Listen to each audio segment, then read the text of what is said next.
Hey everyone, welcome to the program WRSA Radio. I am your host, Grenadier One. As always, I hope you are having a good week. I've been doing well. A little tired this week, but other than that, it's going along well.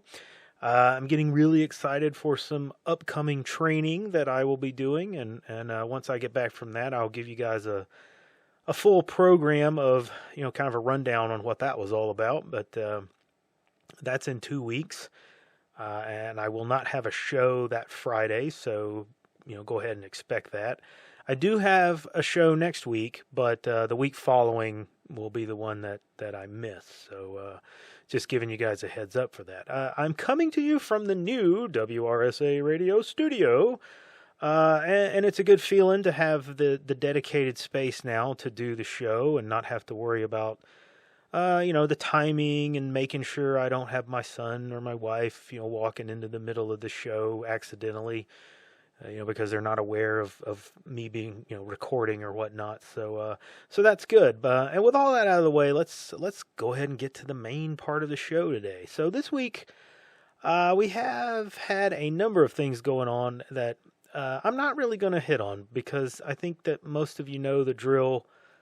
With regard to the mass shootings or mass casualty events, different things that occasionally manifest themselves, usually at very convenient times when specific political agendas need some gas. It's kind of funny how that always seems to be the case, isn't it? Now I'm being, a little bit facetious there, but not really. I'm a big believer in the idea that the universe or God, if you prefer, I think of them as the same thing, but, so forgive my mixing of words there. But anyway, I'm a big believer that the universe makes some things happen, in specific ways. And that usually happens in small ways, very small things. The little synchronicities that happen in our day-to-day lives or when a personal life-changing event happens, those kind of things. And there are things that people see as coincidence, or they might say, well, if things had been just slightly different, this never would have happened, or it would have happened differently, or things happen this way, specifically. And those kinds of things are what I'm talking about there. That's those synchronicity type things. So yes, it's possible that is at play with some of these things, but I think there's something deeper going on there, something more malicious and something more contrived. Because sometimes things happen that are larger than a single person's life or a small handful of people's lives. Sometimes things happen that impact many, many people, and it's hard to think that those things would happen purely by chance or just the randomness of universal chaos, if you will. I've talked about before how I believe that there are people who use what we might call magic to influence things in the wider world. This week, we're going to start by talking about people who more often than not use more down-to-earth methods, but there's definitely something more dark and sinister going on in the upper levels of these groups. And I believe that many of those groups are also delving into that more hidden and ancient means of achieving their goals. So this week we saw a very strange and I guess you could call it a dark video appear on YouTube that was made by the United States Army, of all people. The video is called "The Ghost in the Machine," and it's very ominous. There's no doubt about that. This is a video that is a promotional, or what you could call a recruiting video, maybe, for the US Army's Psychological Warfare Division. So they made this video to attract people who might want to join this unit. But with these things, there are always multiple layers of meaning and intent. So it's hard not to see that this video was also intended to perhaps be a warning to the U.S. government's enemies that this very shadowy unit was out there and active, and that they could be behind, every corner, in every little shadow, hunting our enemies, But it's up to you to decide who those enemies might actually be, because the mix of imagery can very easily be seen to include a lot of domestic things. A lot of domestic enemies might be represented there as well as foreign. If you're not picking up on it, they could easily be talking about you and I, okay? And that, my friends, is one of the scary parts of this. There's more to it than that, though. This psychological warfare unit could very well be working within the U.S. to direct its capabilities on the population of our own country.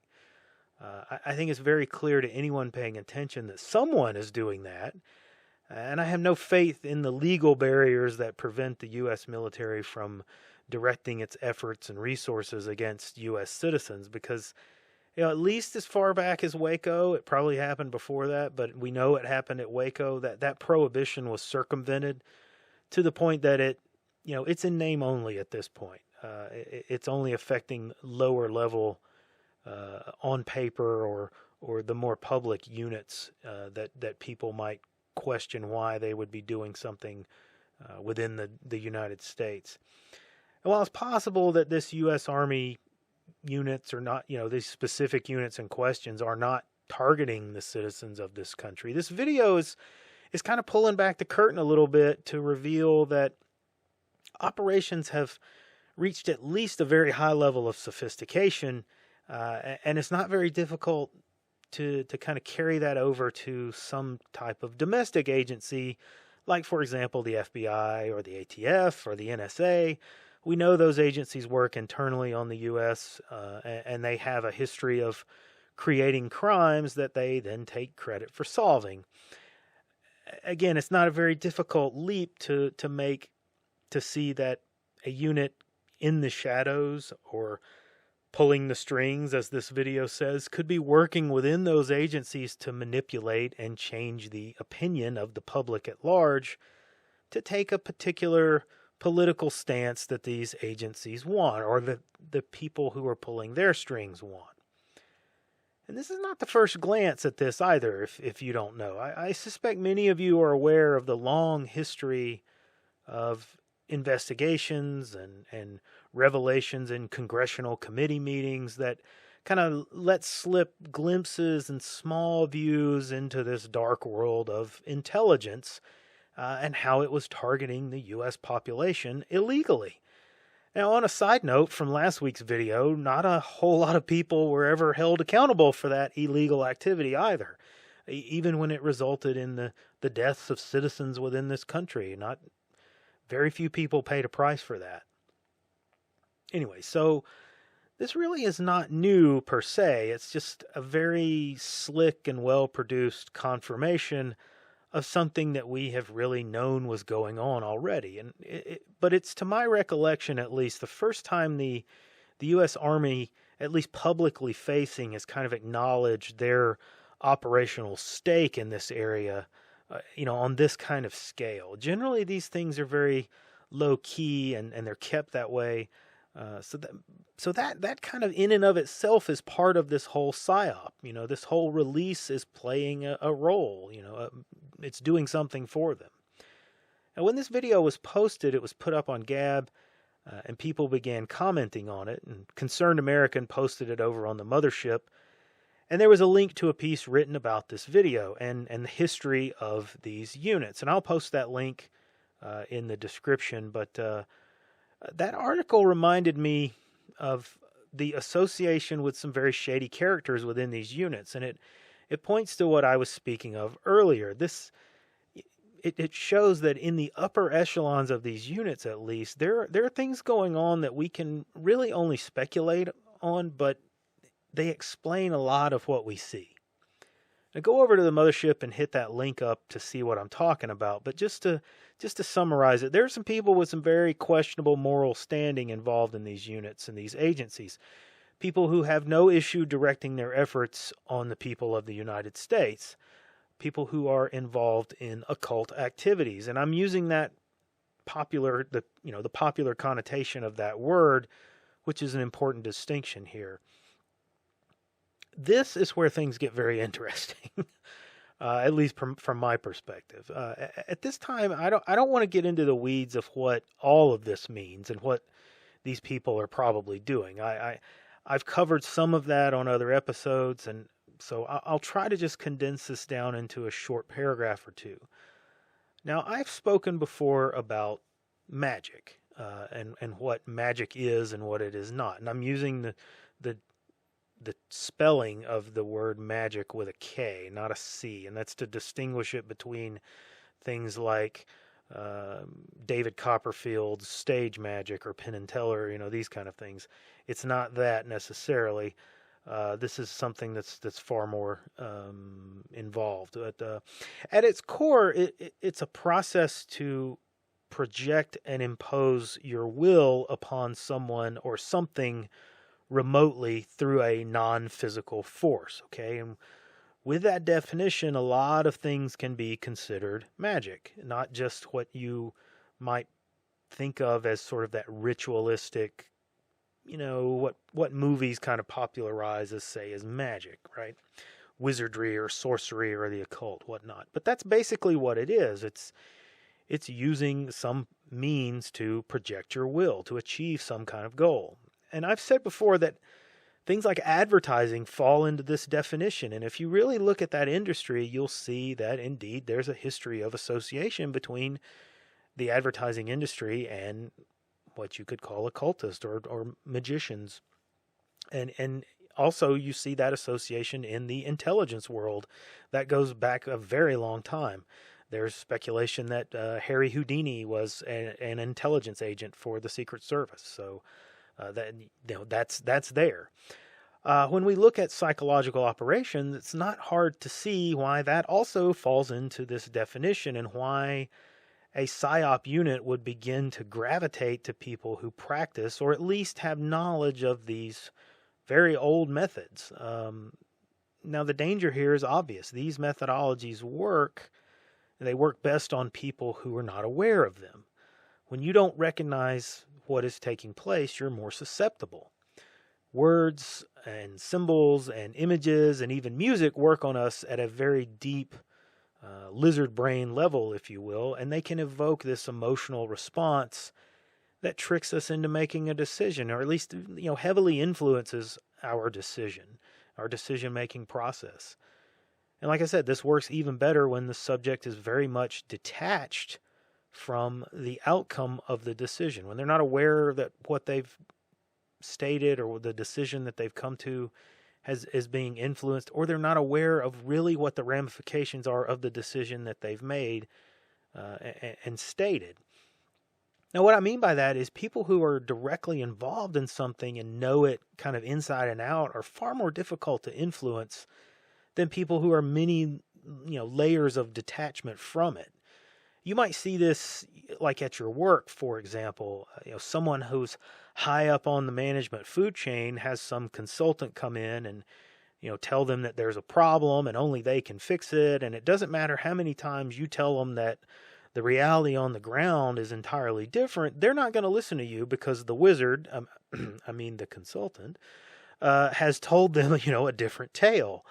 The leader is so far detached from this that they can be influenced with just this emotional manipulation. Now, another example of this is, how many times have you seen those ads for like pet rescues? They play the very heart-tugging song and they give you all these images of these shivering pets and they're trying to get you to give them money. It's this emotional kick in the gonads for you to send money to these people who may or may not be actually rescuing animals. We don't know. Some of them are legit, I'm sure, but who knows if they really are? You see that in other types of advertising as well. That's what I'm talking about.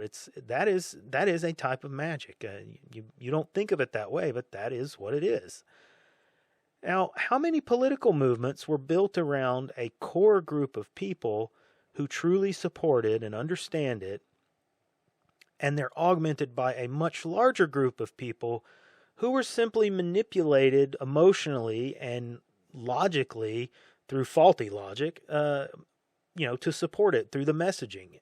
And the answer is all of them are. Okay, that's how almost everything works. That's the old ancient secret to all of this. It's why they want to continue to distract you and keep you detach from this and not have knowledge of this, is because this stuff works and it makes people more easily manipulated. When the leader speaks and the leader gets up there and says things, and they play these images or they play this music and they do all these, it works on you on so many levels, and that is a type of magic. That's what we're talking about.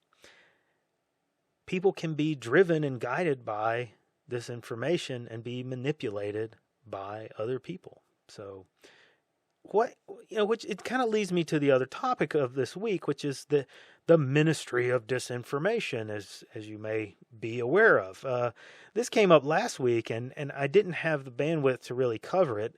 Once again, I find it very interesting that the Ghost in the Machine video was posted around the same time. This topic of a Department of Homeland Security group that was tasked with actively suppressing what the regime calls disinformation on the internet was kind of coming to light.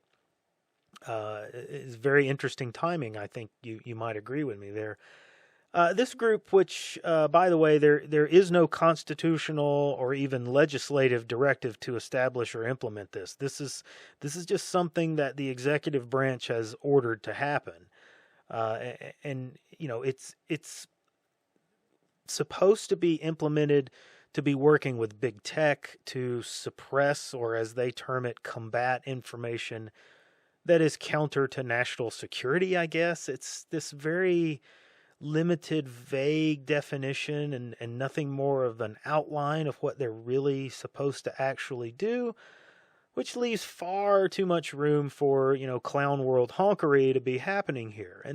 And then we find out that this group, this department, is going to be led by this strong, independent woman of diverse size and color, and she is a stark, raving lunatic communist, which should come as no surprise to anyone, really, at this point. But at any rate, this strong woman of diverse size and color hit the old interwebs, and the response was not good at all. She was just absolutely roasted, and her entire history of communist left wokeism was pulled out of the deep freeze, and she was left exposed to the elements for everyone to see. And this week she did the smart thing, I guess, and quickly resigned from Homeland Security. So the idea of the department, however, has not gone away, and this is a goal that they have, but you have to look at this on many levels to try and understand what was going on here with this announcement, and think that along that same PsyOp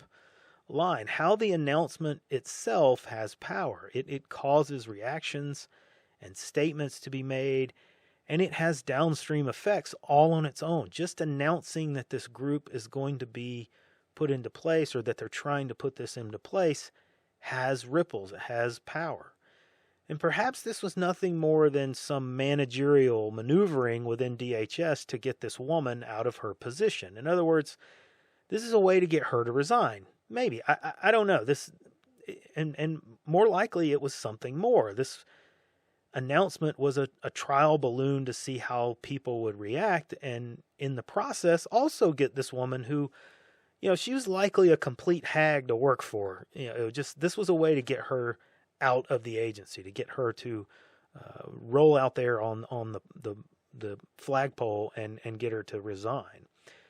We don't know. We don't know what was going on there. So, but we'll have to keep watch, as I suspect she will pop up again in some other costume or form, if you will, because she was a piece of work, I tell you.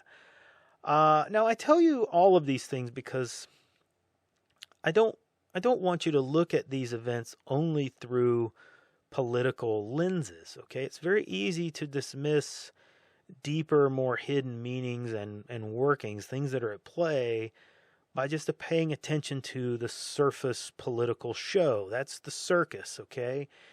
You need to be looking at this as a magic trick or an illusion, okay? That ghost behind all of this.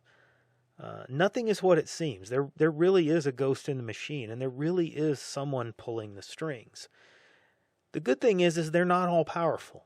There are ways that we can combat this and overcome it, and that all starts with being aware that the trick is being played. So that's why I tell you these things, and I continue to bring them up to give you some insight and some vision into what might be really at work and really at play here.